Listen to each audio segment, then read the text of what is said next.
Thank you Srinivas గారు. గత ఇప్పుడు రాజేంద్ర గారు చెప్పారు, చాలా వ్యాలిడ్ పాయింట్ చెప్పారు. అసలు పుట్టిన కులం మారిపోవడం ఏంటి? అక్కడ సపోజ్ మీరు ఇప్పుడు కొప్పుల వెలమ, మీరు పుట్టింది ఫర్ ఎగ్జాంపుల్ శ్రీకాకుళం అనుకుందాం, బట్ ఒక 2-3 శతాబ్దాలుగా నాకు తెలిసి ఒక 20-30 సంవత్సరాల క్రితం మీరు ఇక్కడికి వచ్చుంటారు. ఉద్యోగరీత్యో వ్యాపారీత్యో బతుకు తెరువు కోసం ఏదో వచ్చుంటారు. ఈ రోజున ఒక ఏదో సినిమా ఇండస్ట్రీలో ఒక నిర్మాతకైనా దేంట్లోనో మీ సామాజిక వర్గానికి న్యాయం చేస్తూ ఒక బిజినెస్ చేస్తున్నారు.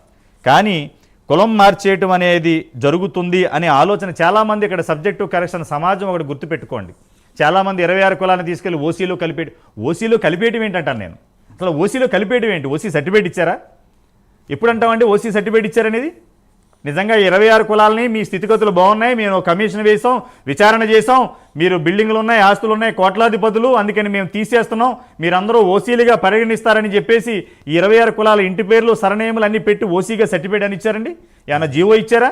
ఎందుకంటే అనవసరంగా వీళ్ళందరినీ ఓసీలు అంటారు. ఎక్కడైనా ఓసీలుగా ఉన్న వాళ్ళ యొక్క దినదిన అభివృద్ధి సరిగ్గా జరగకపోయినా ఇబ్బందులు పడుతున్నా తీసుకొచ్చి బీసీలు కలిపిన చరిత్ర ఉంది రాష్ట్రాల్లో. లేకపోతే ఎస్టీలను తీసుకొచ్చి ఎస్సీల్లో కలిపిన చరిత్ర ఉంది కొన్ని రాష్ట్రాల్లో, రాజేంద్ర గారు చెప్పినట్టు. కానీ ఇక్కడ ఏదీ లేకుండా అన్యాయంగా చేశారు.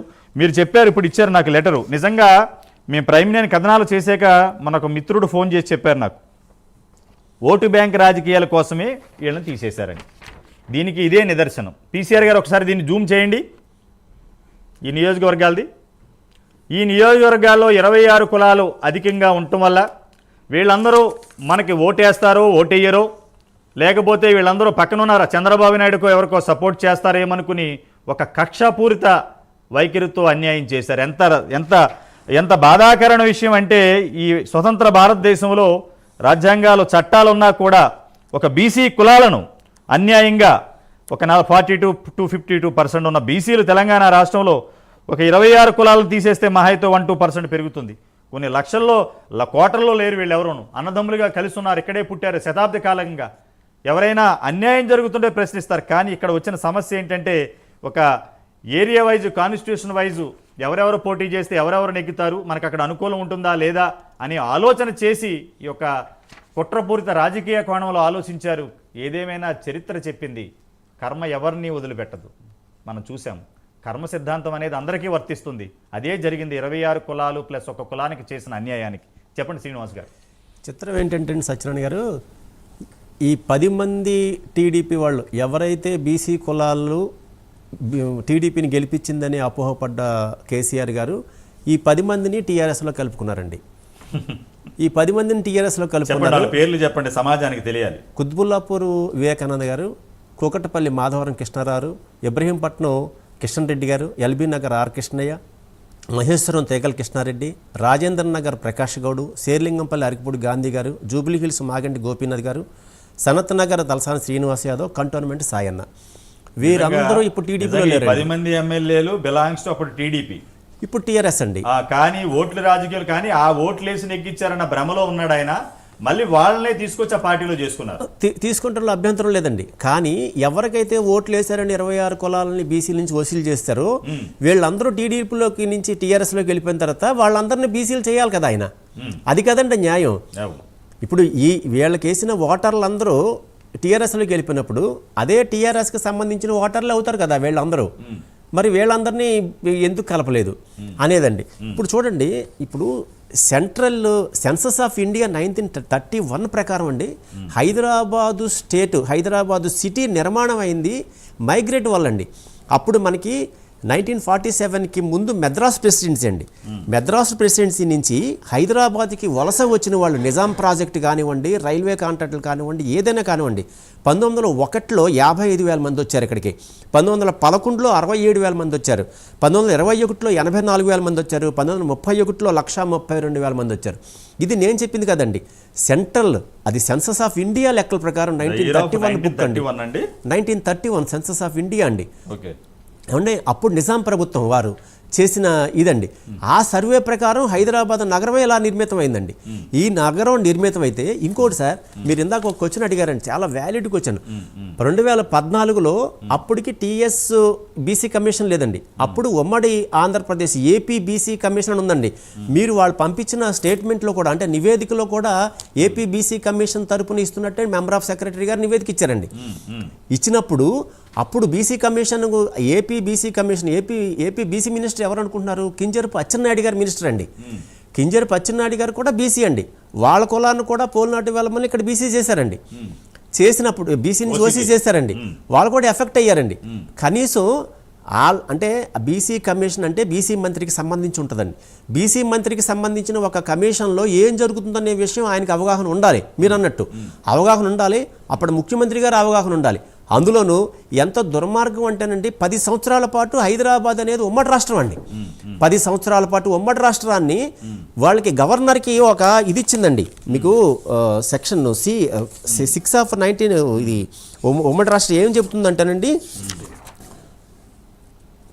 Under section 5(1) of central act అండి 6/2014 ఏం చెప్తుందంటే, on and from the appointment day Hyderabad in the existing state of Andhra Pradesh shall be the common capital of the state of 10 years. అయితే జిఓఎంఎస్ 3 ఎలా అట్రాక్ట్ అవుద్దండి? 2014 ప్రకారం అట్రాక్ట్ కాదు. అదే కదా, గత 5 వారాల నుంచి మనం అదే డిబేట్ చేస్తాం. నేను దీని మీద గవర్నర్ గారికి లెటర్ వేసానండి.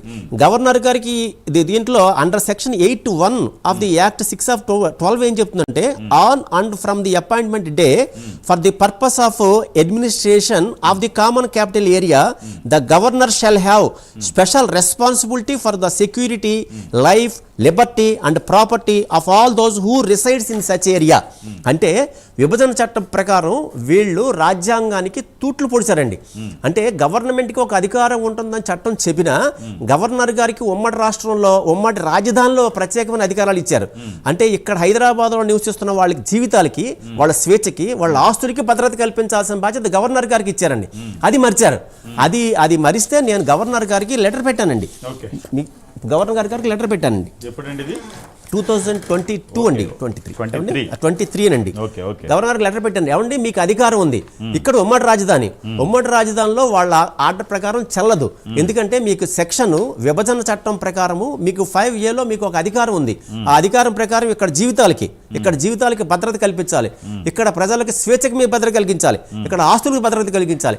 ఆస్తి అంటే నా కొడుకు నాకు ఆస్తి. నా కొడుకు చదువుకొని ఉద్యోగం చేస్తే నాకు అవసాన దశలో, నాకు వయసు వెళ్ళిన తర్వాత వాడు నన్ను పెంచి పోషించాల్సిన బాధ్యత ఉంది. ఇప్పుడు నా కొడుకు ఏదైనా చదువుకొని ఉద్యోగానికి వెళితే, వాడికి ఉద్యోగం వస్తే వాడు నన్ను కాపాడతాడు. అది కూడా ఆ కాపాడే విధంలో మీ అబ్బాయికి బిలాంగ్స్ టు మీ కమ్యూనిటీ ద్వారా వచ్చిన రాజ్యాంగ వనరులను అనుసరించి మీకు న్యాయం చేస్తాడు. న్యాయం చేయాలండి. అంతే కదండి. ఇప్పుడు నాకు అన్యాయం అయిపోయిందండి. ఇప్పుడు చాలా మంది జీవితాలను మేము అక్కడక్కడ కార్తీక వనభోజనాలు పెట్టుకున్నప్పుడు, మేము ఎల్బీ నగర్ కార్తీక వనభోజనాలు పెడితే రామోజీ ఫిల్మ్ సిటీలో పనిచేసి ఒక ఆవిడ వచ్చి అడిగిందండి, ఏమండి 10th క్లాస్ వరకు నేను బీసీనండి, నాకు వచ్చింది, 10th క్లాస్ పాస్ అయింది, మా పాప ఇంటర్లో జాయిన్ అయినప్పుడు మీ బీసీ సర్టిఫికెట్ ఏమో ఓసీ ఇస్తున్నారండి, ఇప్పుడు ఏం చేయాలి మేము? అలాగే ఇంటర్ పాస్ డిగ్రీకి వెళ్తే ఏం చేయాలి? ఏమంటే 4th year MBBS లో డిస్కంటిన్యూ చేసి చాలా మంది ఉన్నారండి. 2nd year బీటెక్ లో డిస్కంటిన్యూ చేసి చాలా మంది ఉన్నారండి. All courses. అంటే వీళ్ళందరూ ఒక డాక్టర్ అవ్వాల్సినాడు, ఒకటి ఇంజనీర్ అవ్వాల్సినాడు, ఒకటి వేరేనా మంచి ఉద్యోగం సంపాదించినాడు, వాడు బంట్రోతి కింద, వాడు రోజువారీ కూలీ కింద మారిపోతున్నారండి. దీనికి అందరికీ కారణం వీళ్ళందరి జీవితాలు అల్లకల్లోలం అయిపోవడానికి కారణం ఈ 3/2014 అండి. జిఓఎంఎస్ 3 అండి. అంటే ఎంత దుర్మార్గం అంటే, ఇది ఇచ్చేటప్పుడు ఆలోచించాలి కదండి. అంటే కొన్ని జీవితాలు నాశనం అయిపోతాయి. శ్రీనివాస్ గారు ఇది లెటర్ ఇచ్చారు కదా అప్పుడు గవర్నర్ గారికి ఇచ్చామండి. తమిళ సుందర రాజన్ ఆయన తమిళసాయి గారికి, మేడం గారు ఉన్నారు. ఏమన్నా మీకు గవర్నర్ ఆఫీస్ నుంచి మీకు లెటర్ వచ్చిందా? అప్పుడు రిప్లై ఇవ్వలేదండి. నేను 2022లో కూడానండి ఇప్పుడు బీసీ కమిషన్కి లెటర్ ఇచ్చానండి. కంప్లీట్ అసలు మా కొప్పుల వెల్లమ్మ కమ్యూనిటీ అనేది ఇక్కడ ఆంధ్రప్రదేశ్ 26 కులాలు కలిపే ఇచ్చారు. 26 కులాల తరపున ఇచ్చానండి. కొప్పుల వెల్లమ్మ కమ్యూనిటీ తరపున కన్వీనర్ గా ఏం చేశానంటే దానికి కూడా డీటెయిల్ గా రాశానండి. ఏంటంటే ఆంధ్రప్రదేశ్ అనేది అప్పుడు తమిళనాడులో ఉన్నప్పుడు, తమిళనాడు గవర్నమెంట్ నుంచి ఆంధ్రప్రదేశ్ విడిపోయినప్పుడు ఆంధ్రప్రదేశ్ లో కొప్పుల వెల్లమ్మలు బీసీలే, ఇప్పుడు తమిళనాడు రాష్ట్రంలో బీసీలే, పక్కన ఒరిస్సా రాష్ట్రం రాష్ట్రంలో బీసీలే, కర్ణాటక రాష్ట్రంలో బీసీలే, దక్షిణాదిన అందరూ కొప్పుల వెలమలు బీసీలు అయినప్పుడు తెలంగాణ రాష్ట్రంలో బీసీలు కాకుండా ఎందుకు పోతారు? అది 23లో ఇచ్చానండి, ఈ 24లో కూడా ఇచ్చానండి. అంటే కమిషన్లకి వాళ్ళకి అర్థమయ్యేటట్టు క్లియర్గా ప్రతిదీ డీటెయిల్డ్గా ఇచ్చినా కూడా వాళ్ళు మళ్ళీ మళ్ళీ పిలుస్తున్నారండి. 22లో ఒకసారి కమిషన్ పిలిచారు, 24లో ఒకసారి పిలిచారు, 25లో పిలిచారు. ఎన్నిసార్లు పిలిచినా ఇప్పుడు మీతో డిస్కస్ చేశాక ఇందాక ఈటెల రాజేందర్ గారు తర్వాత మనం ఒక 5 వారాల నుంచి డిబేట్ చేశాక ఒక విషయం సమాజానికి తెలియాలని, నిజంగా ఈ బీసీ 26 కులాలను తీసేశారు, బాగానే ఉంది. మన చట్టాలు రాజ్యాంగం ఏం చెప్తున్నాయంటే నువ్వు పుట్టిన కులం కనుక రాంగ్ క్లెయిమ్ చేస్తే నేను అరెస్ట్ చేయొచ్చు. Correct or not? అవునండి. అంటే నువ్వు పుట్టిన సపోజ్ నువ్వు ఒక వెలమ కులంలో పుట్టావు, సపోజ్ మీరు కుక్కటిపల్లి వెళ్ళి ఎంఆర్ఓ ఆఫీసులో మీరు సపోజ్ ఓసీ అంటే ఏదో ఒక క్యాస్ట్ పేరు మీద మీరు సర్టిఫికేట్ తీసుకున్నారు, తద్వారా మీ అబ్బాయికి ఐఏఎస్ ఆఫీసర్ సెలెక్ట్ అయ్యాడు చదువుకుని. రేపొద్దున నేను వెళ్ళి రైట్ టు ఇన్ఫర్మేషన్ యాక్ట్ ప్రకారం ఆ అబ్బాయి తప్పుడు కులం దరఖాస్తు చేశాడు, తద్వారా నా ర్యాంక్ పోయింది, నేను నెక్స్ట్ లైన్లో నాకు రావాలి ఆ సీటు, బట్ రాంగ్ వల్ల మీ అబ్బాయికి సీటు వచ్చింది, అతను caste Koppula Velama but is claiming OC అని నేను వేస్తే మిమ్మల్ని అరెస్ట్ చేసి లోపడేస్తారు. అంటే క్రైమ్. అంటే ఇప్పుడు 26 కులాలకి 2 తప్పులు చేశారు. వీళ్ళు ఓసీగా సర్టిఫికేట్ తీసుకుంటే దాన్ని ప్రోత్సహించింది గవర్నమెంటేగా. అవునండి. అవునా కదా? అంటే అర్థం ఏంటి? ఒక క్లెయిమ్ చేసుకునేటప్పుడు ఒక కులాన్ని క్లెయిమ్ చేసినప్పుడు నేరం అని చెప్పే రాజ్యాంగ చట్టాల అమలు చేయవలసిన అధికారులే వీళ్ళని రోడ్డు మీద పడేస్తే ఇంకా మళ్ళీ ఎవరి మీద యాక్షన్ తీసుకోవాలి? ఇప్పుడు ఈ విషయంలో ఓసీలు అంటున్నారు, ఓసీలు అనే మాట వాడకండి ఎవరు. అసలు ఓసీలు అనేది కాదు, అందరూ బీసీలే. పుట్టిన కులం మారదు భారత రాజ్యాంగాన్ని అనుసరించి మన చట్టాలు. ఎందుకంటే ఇవన్నీ కూడా పూర్వం రోజుల్లో బీసీ రిజర్వేషన్ రావడానికి BC commission, national BC commission కానీ అప్పట్లో స్టేట్ కానీ వెరిఫై చేసి వీళ్ళ సమాజంలో ఒరే యారా ఒరే ఏమని పిలుస్తున్నారు, వీళ్ళ ఆర్థిక స్థితిగతులు ఏంటి, వీళ్ళు ఏమేమి పనులు చేస్తూ ఉంటారు, కులవృత్తులు ఏంటి, ఇవన్నీ పరిగణలోకి తీసుకున్న తర్వాత ఏ సీరియల్ నెంబర్లో పెట్టాలి, ఏ కేటగిరీలో పెట్టాలనేది చట్టంలో పొందుపరిచిన తర్వాత కొన్ని శతాబ్దాలుగా రిజర్వేషన్ పొందుతున్నారు.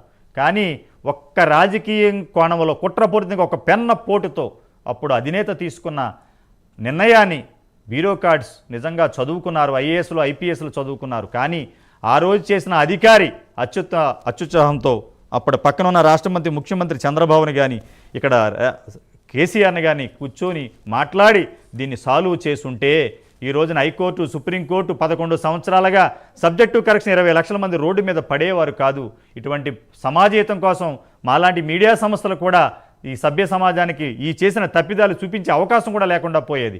ఏదేమైనా ఈ రోజున ఇది ఆంధ్రప్రదేశ్ ప్రభుత్వం అంటే మున్నూరు కాపుల్ని బీసీలుగా పరిగణించడానికి ఇచ్చిన జీవో అండి అది. ఓకే. అంటే మీరు వాళ్ళకి లేని అభ్యంతరం మీకు ఎక్కడి నుంచి వచ్చింది? ఇప్పుడు అంటే ఇక్కడ తెలంగాణలో మున్నూరు కాపుని అక్కడ విడిపోయిన ఆంధ్రప్రదేశ్లో వాళ్ళకి మనవాళ్లే అనే బీసీలుగా వాళ్ళు కన్సిడర్ చేస్తూ లెటర్ ఇచ్చారు. అక్కడ ముఖ్యమంత్రి గారు ఒక ఏరియాకి వెళ్తే మేము మున్నూరు కాపులు అంటే మాకు ఇక్కడ ఓసీ అంటున్నారండి, మేము అక్కడ తెలంగాణలో బీసీ అన్నానంటే ఇమీడియట్గా ఆఫీసర్ని పిలిచి వీళ్ళకి బీసీ కింద ఇవ్వమని చెప్పి జీవో ఇచ్చారండి. అదే విషయం కేసీఆర్ గారు చేయలేదు, రేవంత్ రెడ్డి గారు చేయలేదు. రేవంత్ రెడ్డి గారు మేనిఫెస్టోలో కూడా పెట్టారండి. మొన్న డిబేట్లో ఇందిరా శోభన్ గారు కూడా, ఆవిడ కూడా గౌడ కమ్యూనిటీ మేడం, అనేక ఉద్యమాలు చేసింది ఆవిడ. బట్ ఏదేమైనా 26 కులాల కోసం పోరాటింది ఆవిడ. ప్రస్తుతానికి కాంగ్రెస్లో ఉన్నారు. ఆవిడ ఒక మాట అన్నారు, పక్కనున్న చంద్రబాబు విడిపోయినప్పుడు అసలు ఇక్కడ ఉన్న వెలమాస్ ఉన్నారు, అనేక మంది అక్కడ ఉన్నారు, ఎవరిని తీయలేదు. బట్ ఇక్కడ తీసేయడానికి ఆ రోజున కుట్ర కోణతం అని చెప్పి ఇందాక మీరు ఏదైతే చెప్పారో, ఈ బిలాంగ్స్ టు 10 అసెంబ్లీ కాన్స్టిట్యున్సీ, 5 ఏమో బీజేపీ కాన్స్టిట్యున్సీ. ఇవి అంటే వీళ్ళు కూడా నెగ్గారు, అప్పట్లో వాళ్ళు గెలిచారండి. ఉప్పల్లో నెగ్గారు, ముషీరాబాద్లో నెగ్గారు, అంబర్పేట నెగ్గారు, ఖైరతాబాద్ దగ్గర, గోస్మరి, ఇవన్నీ అంటే దగ్గర 15 కాన్స్టిట్యున్సీలు. అంటే ఈ జిహెచ్ఎంసీ లిమిట్స్ ఉన్న అందరూ కూడా వేలాదిగా ఈ 26+1 కులాలు ఉన్నారు. ఏదేమైనా శ్రీనివాస్ గారు అప్పట్లో ఆ బీసీ కమిషన్ మెంబర్ సెక్రటరీ కనుక ఒక్కసారి కేసీఆర్ గారు అడిగినా కూడా పక్కనున్న చంద్రబాబుని అడిగి వీరిద్దరిని ఒకసారి డిస్కషన్కి పెట్టి లా డిపార్ట్మెంట్కి పంపించి లీగల్ ఒపీనియన్ తీసుకుని వీళ్ళని ఇలా వదిలేస్తే ఫ్యూచర్లో వీళ్ళు కొన్ని తరాలుగా వీళ్ళకి అన్యాయం జరుగుతుంది, రేపొద్దున చాలా సర్కమ్టెన్సెస్ వస్తాయి. కానీ తీసేసేటప్పుడు ఎవరిని తీసేయమని కానీ ఉద్యమాలు చేసి ఆయన ఎవరిని అడగక్కర్లేదండి, ఆయన డ్యూటీ ఆయన చేయాలండి. ఆయనకి యాక్ట్ ఏ రకంగా చెప్తుందో, యాక్ట్ నెంబర్ 20 ఆఫ్ 93 ఏం చెప్తుందో దాని ప్రకారం చేయొచ్చండి. ఆయన ఏదైతే యాక్ట్ రాశారో దానికి చాప్టర్ 3 ప్రకారం నాకు వచ్చిన సంక్రమించిన అంటే బీసీ కమిషన్ చాప్టర్ 3 ప్రకారం 20/93 ప్రకారం మా బీసీ కమిషన్ సంక్రమించిన ప్రకారం మిమ్మల్ని ప్రకటిస్తున్నామని ఏదైతే ప్రకటించారో ఆ ప్రకటనలో ఫాలో అవ్వలేదు ఆయన. 9.A కమిషన్ ఏం చేయాలి, ఎగ్జామిన్ చేయాలి, ఎవరిని కలిపినా ఎవరిని తీసేసినా ఎగ్జామిన్ చేసిన తర్వాత ఆ నివేదికను ప్రభుత్వం వారికి ఇవ్వాలనేది ఆయనకి యాక్ట్ లో ఉన్న పాయింట్. మీకు అది ఎప్పుడు వస్తుంది కేసీఆర్ గారికి వినండి, ఇప్పుడు ఇక్కడే చెప్తున్నా, ఇక్కడే చిన్న సర్కమ్స్టెన్సెస్ తేడా ఉన్నాయి. బైఫికేషన్ యాక్ట్ ప్రకారం 10 సంవత్సరాలు ఉమ్మడి రాజధానిగా ఉండాలి.